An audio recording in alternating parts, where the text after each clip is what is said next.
que havia sobre eles uma promessa espiritual onde Deus faria deles uma família próspera, uma família rica, uma família grande, e que a partir dessa família iria acontecer coisas sobrenaturais. Só que o texto que nós lemos é marcado, se você ler o versículo 27, a Bíblia diz que os meninos cresceram, Esaú era um caçador habilidoso, um homem do campo, e Jacó era um homem simples, que habitava em Deus. E Isaac amou Esaú porque ele comia da sua casa, mas Rebeca amou Jacó. Esaú era um filho diferente, era um filho dependente, era um filho forte. E a Bíblia define Esaú como um caçador habilidoso. Repete comigo assim: um caçador habilidoso. Só que o texto que nós lemos, ele começa dizendo que em determinado dia Jacó quem cozinhava. E quando Jacó cozinhava um ensopado, Esaú chegou do campo, e o texto vai dizer que ele estava desfalecendo. Outra versão vai dizer que ele estava muito cansado. Eu não sei a que ponto que Esaú foi levado para que ele chegasse nesse nível de exaustão, a ponto dele mesmo dizer: eu estou a ponto de morrer. Nós estamos falando de uma família de patriarcas, estamos falando de um homem forte, Esaú, de um homem habilidoso, como as escrituras, que era um ótimo caçador. Havia sobre a vida de Esaú algumas qualidades que estão narradas no texto. Além de ser o amado do pai, a Bíblia também traz como referência que ele carregava consigo habilidades. Mas em determinado dia, Esaú, aquele que era habilidoso, que era amado pelo pai, ele chega em casa, mas esse dia ele é marcado por um cansaço. Esse dia ele é marcado por uma exaustão. Esse dia não é um dia comum, esse dia é um dia que quando Esaú chega em casa, Nandinho, ele não é mais o mesmo Esaú. Ele está exausto, ele está cansado. A gente pode entender que Esaú ele foi levado a um limite para ele caminhar. Ele foi levado a um nível de exaustão aonde vai ser proposto algo para ele. Mas aquilo que é proposto a ele, em contrapartida, é determinado por aquilo que ele deseja. Não foi uma chegada aonde foi proposto algo que ele disse: eu não sei, eu vou pensar, eu estou em dúvida. Não. As escrituras dizem que ele chegou, teve desejo, olhou para aquilo e pediu. Mas o que marca esse texto é o entendimento de que naquele dia ele estava no seu limite. E o limite que Esaú fez com que ele tomasse uma decisão que fizesse com que a sua história terminasse exatamente aqui. Existe uma evidência dentro desse texto aonde determina até onde você pode chegar mediante as suas decisões, as suas escolhas, a partir daquilo que tem tirado as suas forças.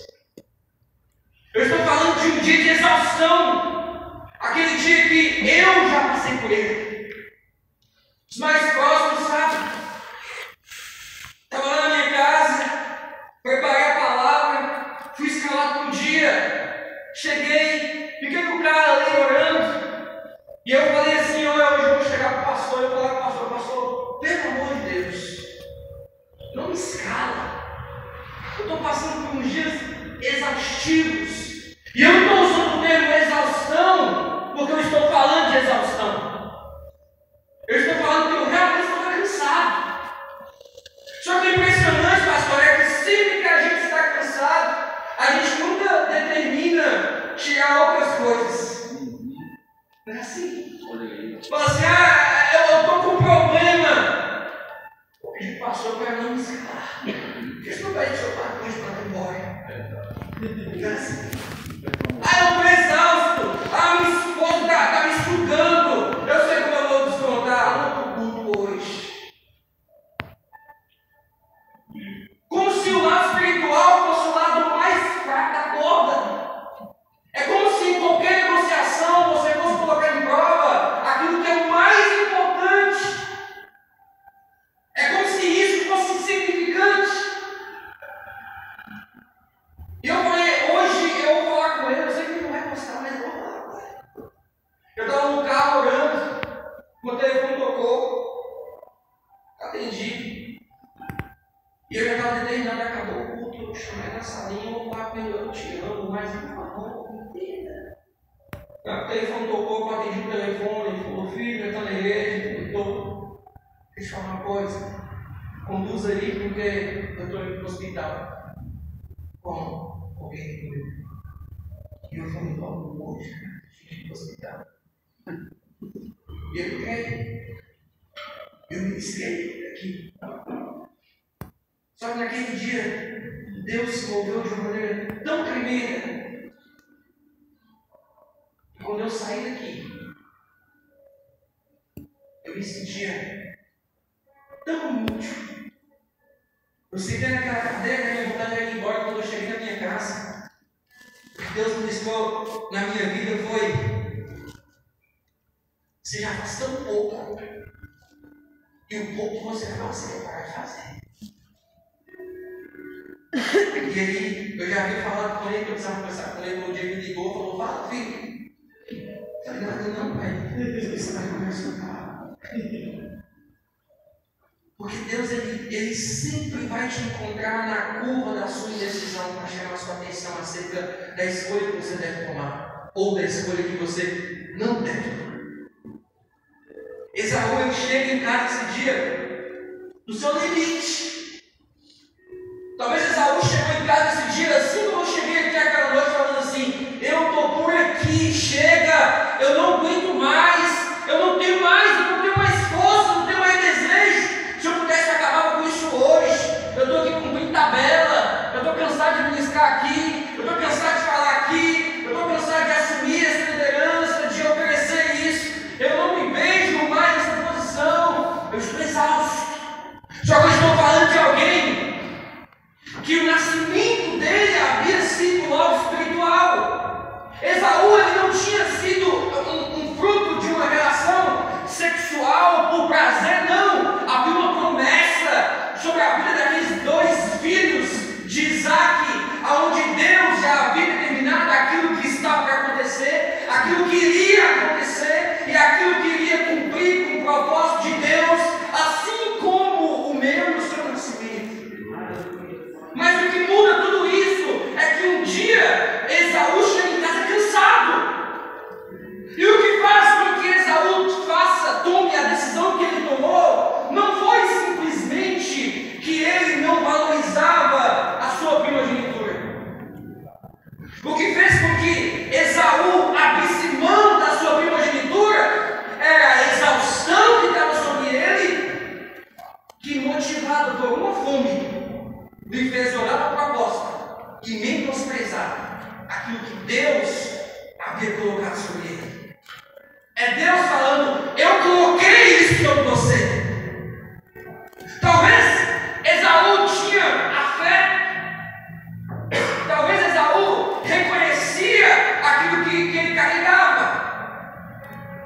Assim como eu reconheço o que eu carrego, assim como você reconhece o que você carrega, assim como Marquinho, como o pessoal do louvor, como Pedro, Tiago, os demais reconhecem o que carrega. Mas a única coisa que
você vai ministrar. E você acha que isso tem a ver com o que você serve para os outros, quando na verdade é o meio que Deus tem para edificar a sua vida e te fazer permanecer no lugar onde Ele quer que você esteja.